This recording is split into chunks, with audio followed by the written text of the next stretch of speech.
মহিলারা জুমার নামাজ কিভাবে পড়বেন এবং কত রাকাত পড়বেন এবং কোন সময় পড়বেন, এই বিষয়টা নিয়ে আমাদের সমাজে অনেক ভুল ধারণা আছে।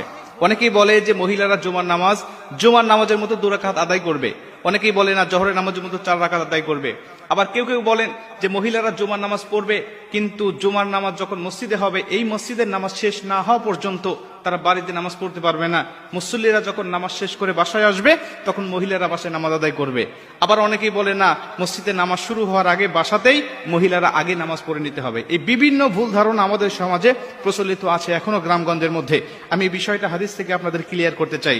সুনানে আবু দাউদ শরীফে বর্ণনায় আল্লাহ রাসূল সাল্লাল্লাহু আলাইহি ওয়াসাল্লাম বলেন, প্রত্যেকটা মুমিনের জন্য অবধারিত করে দেওয়া হয়েছে, রাসূল সাল্লাল্লাহু আলাইহি ওয়াসাল্লাম বলছেন প্রত্যেকটা মুমিনের জন্য আবশ্যিক করে দেওয়া হয়েছে, তারা মসজিদে গিয়ে ইমামের পিছনে জামাতের সাথে তারা জুমার নামাজ আদায় করবে।